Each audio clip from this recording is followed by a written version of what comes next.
From Ticker, this is Brand Builders with Trevor Young. G'day and thank you for joining us. You're watching Brand Builders here on Ticker TV. I'm your host, Trevor Young. Now, a little bit later in the show, we'll be talking to Ash Ivory from the brand automation platform Outfit.io. But first, my next guest is a pioneer of the social media scene here in Australia, having launched an online community and social media management company 10 years ago. She's the founder of Quiip. Her name is Alison Michalk. Alison, welcome to the show. Thank you for having me, Trevor. Alison, if every year in social and digital is like a dog year, that means you've been running Quiip for 70 years.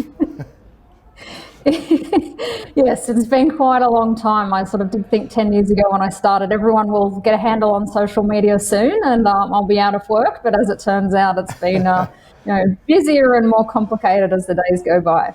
So I'm going to ask you a very big question and, 10 years, what changes have you seen in social media from that time, from the perspective of brands and community management, which is, Quiip is all around the community management side of things and the customer engagement. But apart from the technology side of social media, what changes have you seen and trends in that aspect, the community management aspect of it, and how brands approach social media?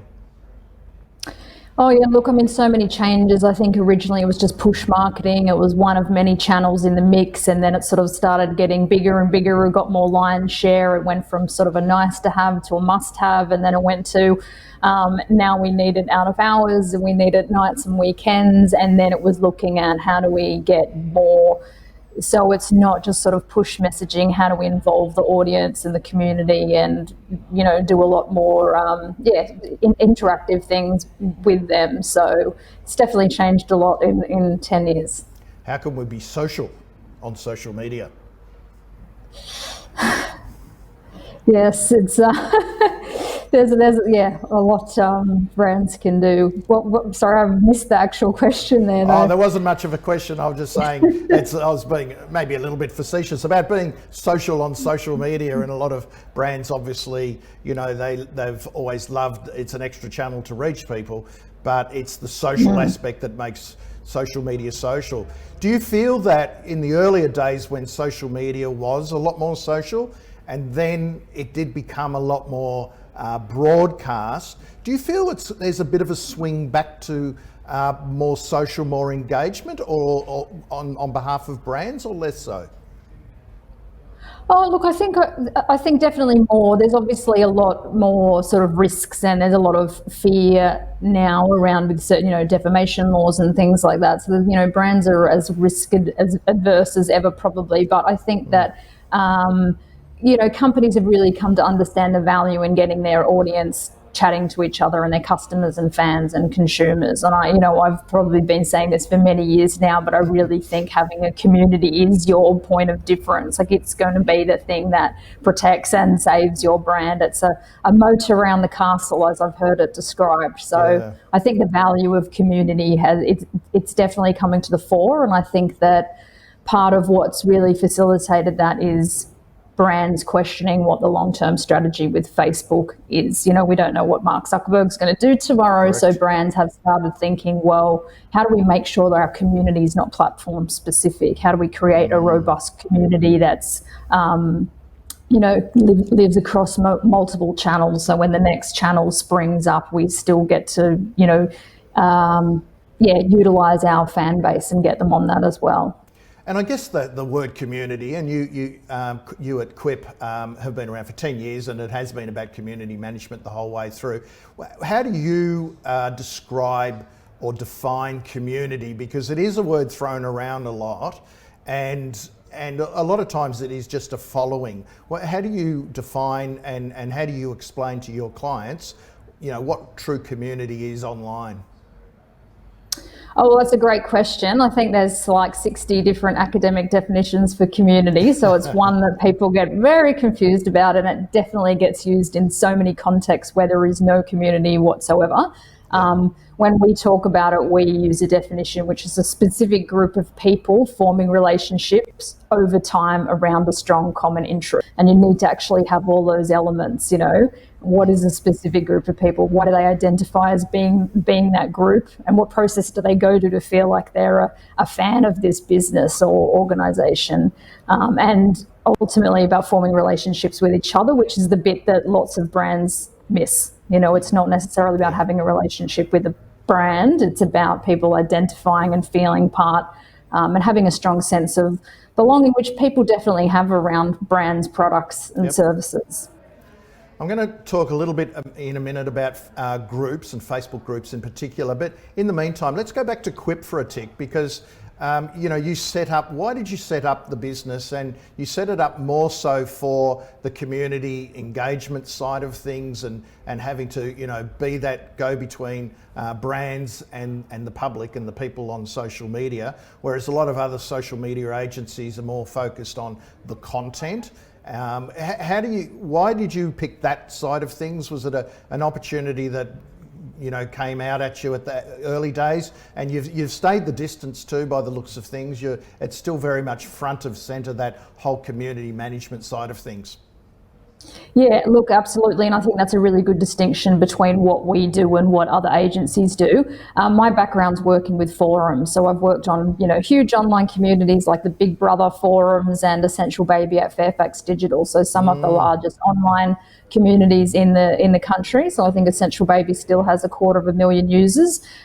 So huge online communities with huge moderation teams, and had a lot of experience working with online communities, and then sort of Facebook came along 2007 or so, and then I started seeing a lot of companies being like, how do we do this engagement with people thing online? And I said, well, I can tell you a lot about how not to do it. And then there were some round tables of people that were working at Disney and Lonely Planet and some of the really big communities in Australia, and it was through my involvement with those that lots of people were asking questions, and I just saw a real opportunity to be able to work with different people and sort of lend my expertise from those challenging communities. And forums are very wild and woolly, aren't they? I mean, they're right on the edge, and I think a lot of people forget that forums were huge well before social media.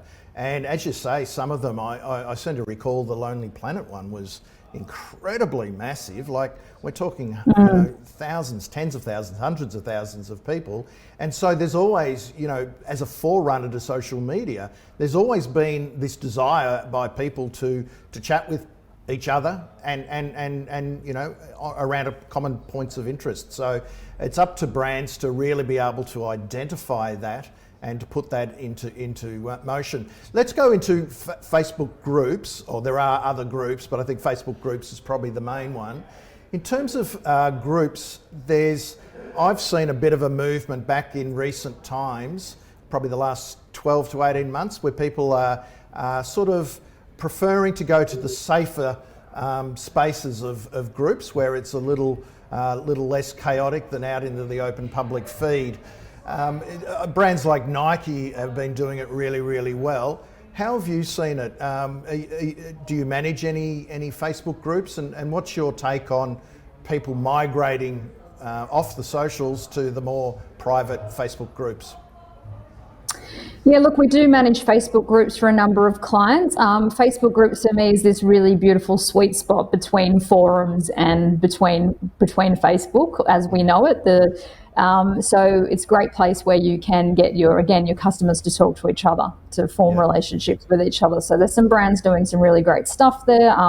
Peloton, which is the really expensive exercise bike company, they have an amazing online community. I think lots of people that just lost my train of thought. The Lee Sales and Annabelle Crabb's podcast community.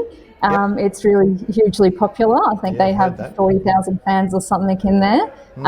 So look, there's some fantastic groups out there, and I think it really is the next avenue for brands to play in. It's not suitable for all brands, like anything, but there's some real opportunities there. And if you go down that path, it does require a lot more nurturing. It's about putting the audience first. And there's there is that monitoring side of things, but I guess the best communities and the best Facebook groups, the people monitor themselves to a large degree as well. Well, yes and no, So yes, but I think if you build up like any successful online community group has a core group of active users, and if you work really hard to sort of set the tone and the culture, those people will pick that up and run with it. But I think that what the mistake lots of brands make is thinking that it will self-moderate, and once it forms a culture that can be perhaps quite negative or toxic, it's really hard to change that retroactively. So I run a professional Facebook group for community managers. We've got 5,500 people in there.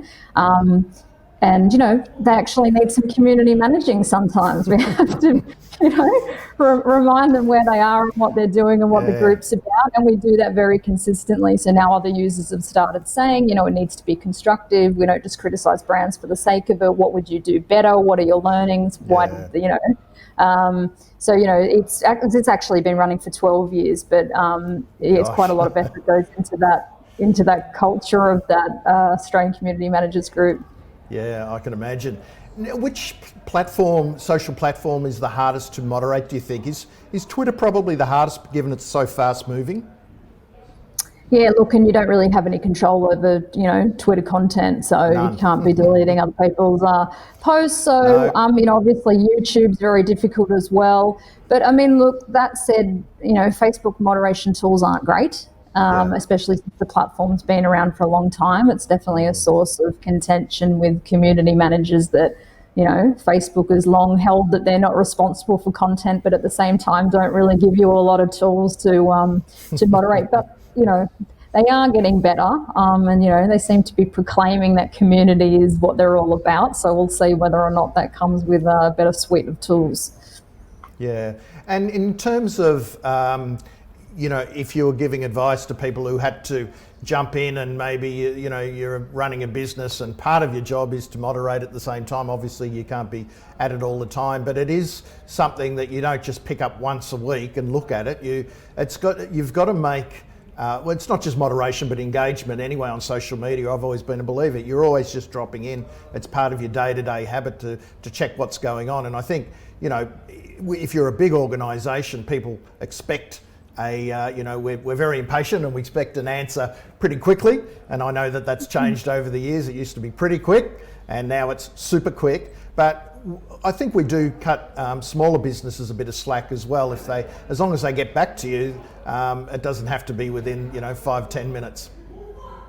Yeah, look, absolutely. And for those smaller companies, we would suggest just, you can have your messenger that says, we don't check from, 5 p.m. to 9 a.m. in the morning, we'll get back to you, and you can remind people that you're not online 24/7. And I think, like you say, people just want to know, okay, great, I'll hear from you tomorrow. It's just that, we'll get back to you sort of response is the best one, and you can automate a lot of that. So that would be my advice for those running smaller companies.